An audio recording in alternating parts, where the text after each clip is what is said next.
Hello, welcome to this overview on the plan takeoff. The plan takeoff will allow you to pull in a drawing. You can then take off and measure quantities of items on the drawing, either by count, linear measurements, areas, and then at the end of that you can then produce a consolidated list of materials and costs and fit times for the project. So if we start off by selecting new project, we can either enter or let the system set an automatic code for us, or we can deselect that and type our own code in there. I'll just call this one sample. We can enter a started and required date, and if there's more than one person that estimates, the estimator can go in there. We can then enter the client details, or if we have them in our contact database, we can select the contact database, and I only have one in mine, so I'll select that one to populate the fields there. If this is the first time excuse me, we've entered that client, then once we've entered the details there, by clicking the plus, that will add it to our contact database for future use. Site details work exactly the same, so I just pull up an existing site there, and then the notes will allow us to enter any comments we want on the job. The client, site details, the dates, estimator, and the code, all those fields can be used for locating the project at a future date. So whether you enter them is up to yourself, but it's normally quite useful to enter them. If I now select insert, we've now got the project on screen.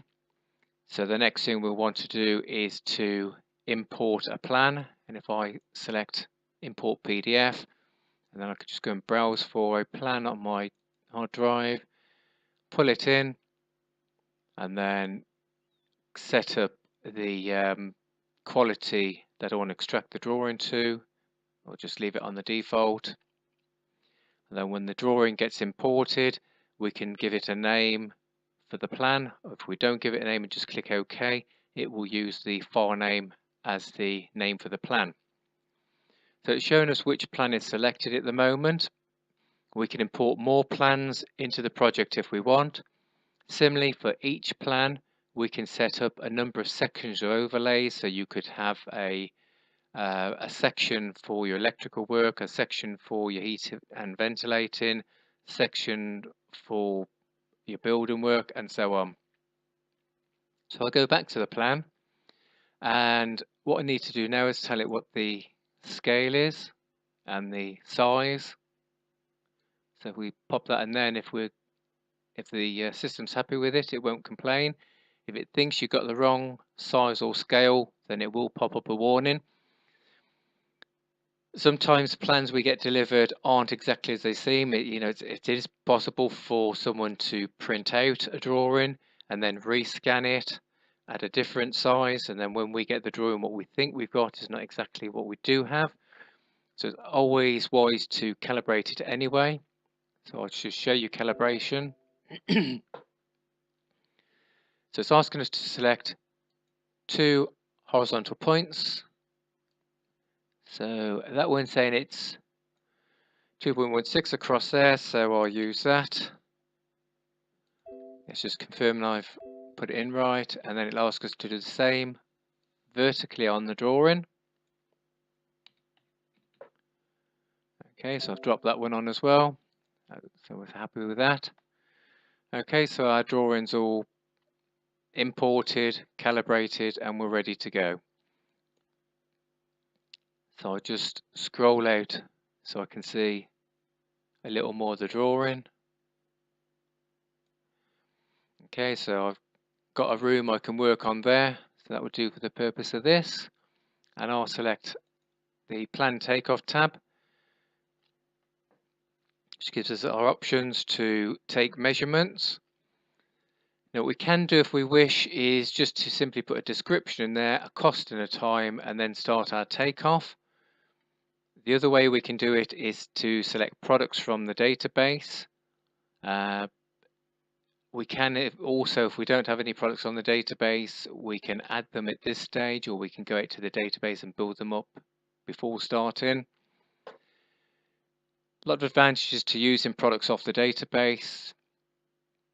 Obviously, if you're typing them in, you're going to get descriptions slightly different. So you might have different descriptions for the same items, different costs and times, etc. So for consistency, you'd advise choose the database, and that's what I'll do in this case. So we start off with the path, and I'll just select an item to do a linear measurement with. So say a little bit of cabling, twin and earth cable. So it's come up with the cost and the time for us, and the unit of measure. We've got a meter in there, but it can be however you buy it. If you buy it in yards and feet, then just set it at that. So I'll select path now, and we just run around the drawing. Just click at the various points where we want to change direction or stop, and then right click to end it, which sets the quantity, descriptions in there, and then it gives us the cost and time per unit of measurement. So the next option along is the account. So what I would do is change my color for that, and then I just wanted to count some items off. So we've got some sockets on the drawing, so I use sockets, select count, and I'll use rather than items this time, I'll use an assembly or kits as some people call them. So 2 gang switch socket, and this time the difference being with a kit or assembly, we've got all the components we need there, so it starts building up the material list a lot faster for us. So as well as the faceplate, we've got the back box, plugs and screws. If I select that one, it drops it in the top, puts in the cost for the unit and the time for the unit also. And then all I need to do, we've got the count selected, is go around and mark them out on the drawing as they fall.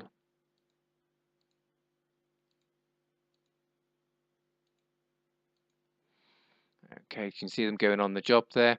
And the reason they're all entered individually is because if you want to delete an item and want to be sure what you've got there, if you select an item, you see it highlights it.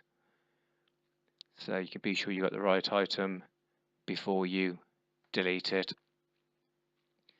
So we're now on to the drops. So a drop would be a drop or a rise. So it could be some copper tube going up and down the wall to a radiator, for example, or in this case, it's more likely to be some trunking for the drops down to those switch sockets. So if we're going to fetch something appropriate, so we've got some mini trunking, 2.5 cabling, and this is a linear assembly, and what we're saying in this case is that for every meter of trunking, I want a meter of cable, a couple of screws and a couple of plugs for fixings. Except in this instance, rather than running from point to point, we're going to go down the wall and then back up the wall with our cabling. So what we probably want to do is say, in this case, for every meter of trunking, I actually want 2 meters of cable. So that edits it just for that input. So we've got again the total cost up the top there, and then we need to change it to the drop measurement, and I also need to set the depth of the drop, which if we say we're going down the wall 2 meters, I'll just change the color again, and then we've got the drop set, we've got the height of the drop in there set, so we can now go around and set the drops on our drawing, and onto the job they go. Right, so other things we can do with the system is to measure areas, either square areas, which, for example, brickwork, or it could be a cubic area such as screed. So I think that's probably what I'll show you next. We'll go away from the electrical work now, and what I will do, oops, sorry, if I just delete that, accidentally dropped some cabling on there, just turn the measuring off, go onto my drawing, and I will just scroll out so I can see the entire ground floor. I will change my colour. I'll make my drawing a little larger so we can, or the line a little thicker so we can see where we're going. And with the area, I need to go to my database and select something. So I'll go to the parts and I'll select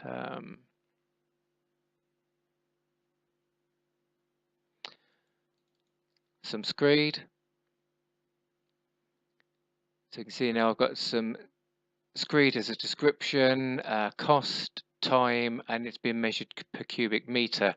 So if it's 2-inch screed that we're putting down here, then we'll want to put the depth in there. So that'll be 0.05 in metric for 2-inch screed. And then if I select the area, we can then run around the drawing. I'll just do this very roughly just to show you the principle of it. I just measure around there nice and quickly, and then when we get to the penultimate point, we'll just right click and that will join it up to the initial start point so it gets it spot on for us. And there you can see we've added in just under 7.5 cubic meters of floor screed at 50 mil or 2 inches deep. So that's the area measurement. If you were doing an elevation and calculating the square area for something like brickwork, then you're going to have windows or other outlets like doors that you want to take out of the equation. So if you select an area item, then you notice that the cut option pops up, and then you can again measure the area and it will cut that out of the area already measured. So you can take things like window openings and door openings out of elevations for brickwork, etc. So I complete that one, and then the next thing we'll probably want to do is to get a report. So if I go back to File, and then I can select Reports. So we've got a few options on the reporting. Any of the reports can be sent either to the screen printer, to a file, or emailed. If you're producing a file, then you've got different formats you can produce, either PDF being the standard, or CSV if you want to pull it into a spreadsheet, or an RTF into a word processor. Then on the report selection, as I said, you can pull in more than one plan into a drawing, and within each plan you can set up a number of different sections or overlays if you like. So it's asking what materials we want to consolidate. So we've got the first option is for all the plans and all the sections within the project.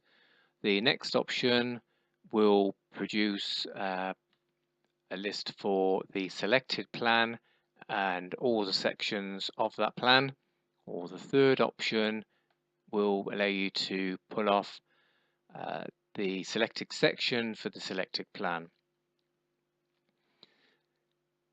Then we have an option to show the costs and the times. If you just want a material list and you don't to send off to your wholesaler and you don't want cost and times, then you can uncheck those, but I'll leave them selected for the moment. And then the final option is, do we want the takeoff plan items or the detailed material list? Well, the difference being Takeoff plan items will be things like all the kits and assemblies. So it's just going to say you've got so many switch sockets on there, and the detailed material list will be the one you might want to use for ordering, where it gives you a complete breakdown of the components. So the plate, the face plate for the socket, and the back box, and all your screws, etc., listed, so you can order the materials. So we start off with the plan items just to show you that one. You can see we've got the takeoff list. It's a lot shorter than the list we had there on the right of the screen, and it tells us the total quantity of those switch sockets and the total cost and the time and the unit of measure for those items and a total for the project. And then if we want a material list for ordering materials, then I can change that, run the same report, and this time you can see I now have quantities for the back box for those switch sockets and also for the face plates, and all the other components are all listed in there separately this time, and again the total cost for the individual items, time, and total for the project.